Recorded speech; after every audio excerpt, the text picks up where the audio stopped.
Welcome to the WalterFootball.com podcast. This is episode 289. Joined once again by Jacob Camenker with a fresh new haircut. Jacob, how are you? I'm doing great. I no longer have to blow dry my hair for the first time in 7 years. Well, not actually. Like, I had been blow drying my hair for the first time in 7 years. Now I don't have to worry about that.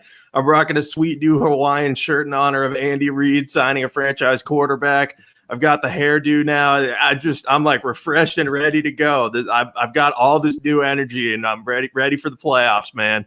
Yeah, I can't wait. It's going to be great. Today, we're going to talk about the Patrick Mahomes signing, which you just referenced, and also our Super Bowl 55 picks, as well as playoff predictions. And then we'll talk about some Super Bowl odds pertaining to our playoff predictions.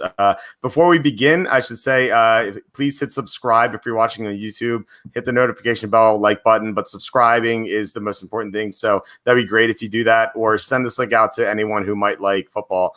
All right, the Patrick Mahomes signing was absolutely enormous. I figured he was going to get the biggest contract in NFL history, and he did. I didn't think it was going to be $500 million, and that's what it turned out to be. Patrick Mahomes signed for 10 years, $503 million with $477 million guaranteed. Congratulations to Patrick Mahomes. Well deserved, I think. Also, congratulations to his agent, Lee Steinberg, his super agent, Lee Steinberg. Patrick Mahomes was, some people thought he's going to be a second-round pick, and he ended up going 10th overall. And now he's the best quarterback in the NFL, making the most money. So congrats all around. But the important thing is, did the Chiefs make the right move? What are your thoughts on this signing? I think that this was the right move. You have to look at quarterback markets or quarterback signings pertaining to the market. And there's one big thing with quarterback signings that almost always rings true. You want to sign the quarterback sooner rather than later. The longer you wait, the more likely a mediocre passer is going to get more money. I mean, we've seen it with Washington Redskins with Kirk Cousins. They franchise tagged him a few years in a row, and then he ended up making a fully guaranteed contract, paying him $30 million a year with the Minnesota Vikings when he hit the free agent market. And we're seeing it with Dak Prescott, too. He has the leverage now because he's playing on the franchise tag.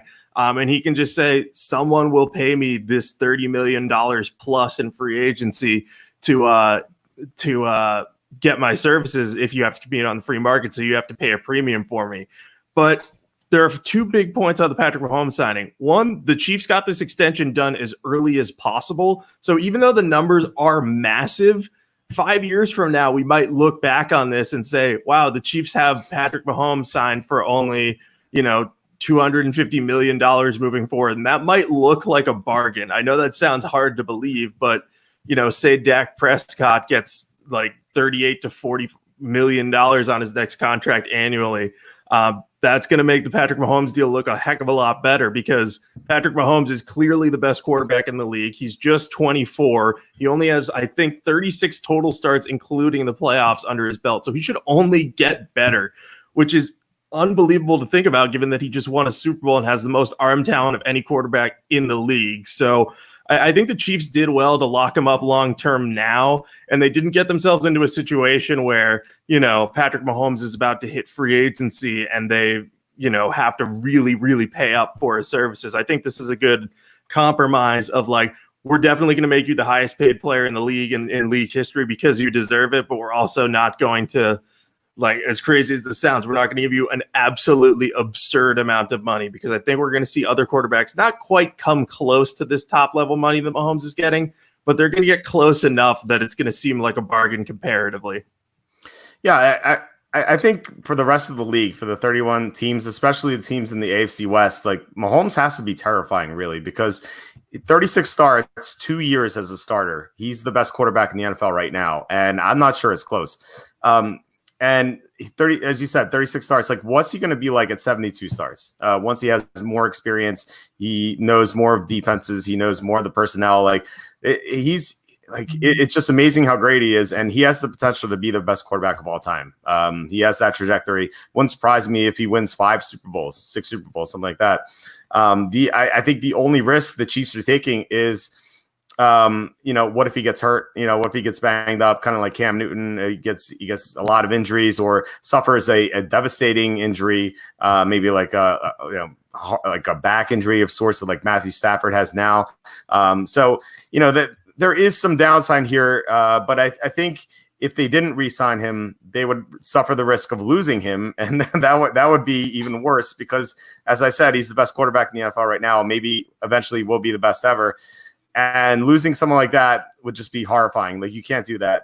I mean, if you have the best quarterback in the NFL, and like you live in the New England area, you watched Tom Brady for almost 2 decades, and you've covered the Patriots as well. So you know firsthand how great it is to have a franchise quarterback, or like the best quarterback in the NFL, because every single year the Patriots were in the mix to win the Super Bowl. And as long as Patrick Mahomes is healthy, the Chiefs will be in the mix to win the Super Bowl every year. Like, we're going to delve into our playoff picks and Super Bowl predictions. I imagine both of us will have Mahomes and the Chiefs going deep into the playoffs. And that's just going to be the case every year. And I don't think there's no price you can pay to have that. Like, imagine if you're the Bears, and I know they passed up on Mahomes. Like, how much would they pay Mahomes to be their quarterback right now? I think it'd be more than he received from the Chiefs. Like, these teams just so desperate for good quarterbacks, like, let alone the best quarterback in the NFL. So I don't think there was any price that the Chiefs could pay that would be too much for Mahomes.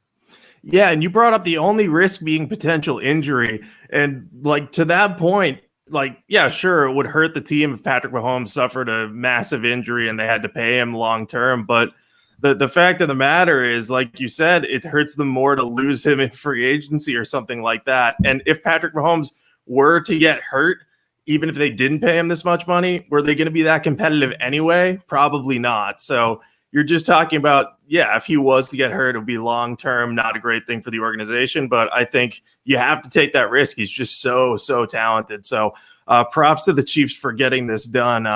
I think this was a no-brainer move for them. And they look really good right now for letting him develop on the bench for 1 year too. I think that was an excellent decision, and one that was influenced by Lee Steinberg. And I know that's why he wants Tua to sit this year too, and just get healthy and learn the game, because it's clearly worked out for Mahomes. So we'll see if that becomes a trend moving forward.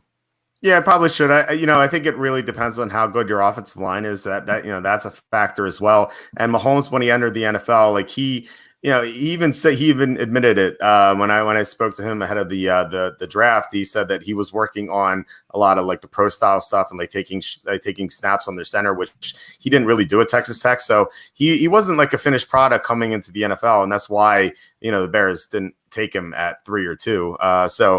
But it is, like I said, it's scary on about how good he's going to be in the future. And I think you brought up a good point too about the other quarterbacks. I think this contract is going to be detrimental to some other teams, because it's going, like, if you're Dak Prescott right now, you're looking at the Mahomes contract. Like, obviously, you're not going to get Mahomes money, but whatever you were asking for before, you're going to ask for more now. You're going to be like, okay, I'm not going to get the $507 million that Mahomes got.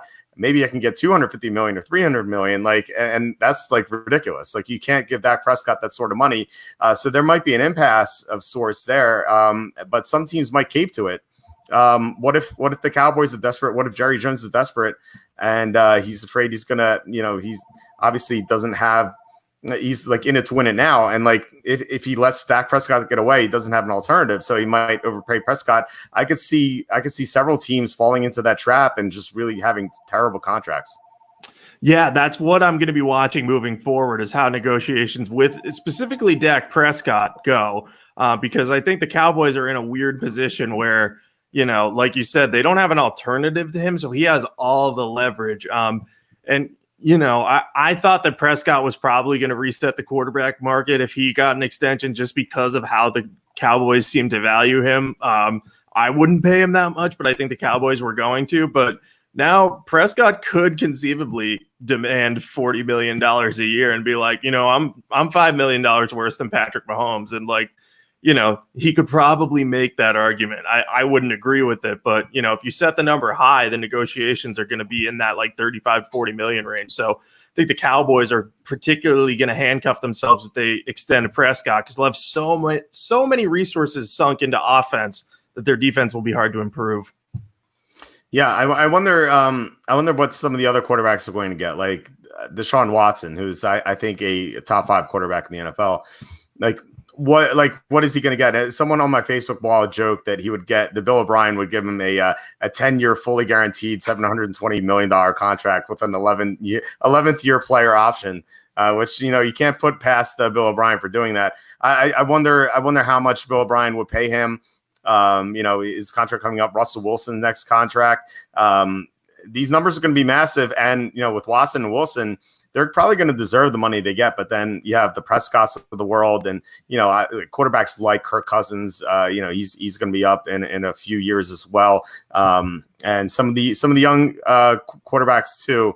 Who just haven't really lived up to it yet. So it's gonna be ugly. I think there are gonna be a lot of holdouts at quarterback, which could really hurt the teams, and it could lead to some Kirk Cousins type franchising, and then just some ugly contracts overall. Yeah, it's going to be interesting to see what happens. This kind of reminds me of that summer where the NBA salary cap went way up, and teams just had too much money on their hands and started throwing massive deals at players that didn't deserve them. I feel like teams are going to look at the quarterback market, say, hey, there aren't a ton of options out here.